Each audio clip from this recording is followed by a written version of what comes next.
សិក្សាសង្គមថ្នាក់ទី3ចម្រៀងបទម្លប់ដូងអោម្លុំអោម្លុំអោដូងអើយអើយដូងអើយដែលខ្ញុំអោធ្លាំច្រង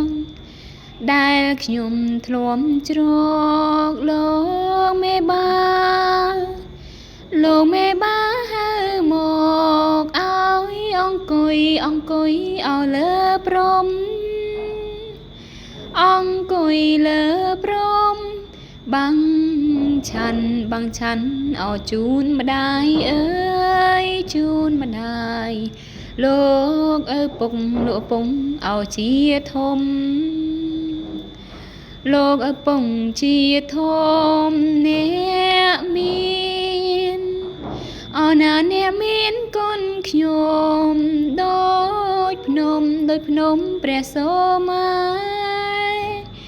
ដូចភ្នំព្រះសូមាដែ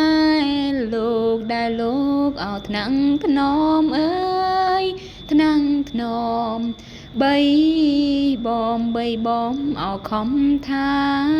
យបីបំខំថាយស្មើភ្នំព្រះសូមារកអ្វីឲ្យផ្ទឹមគ្មា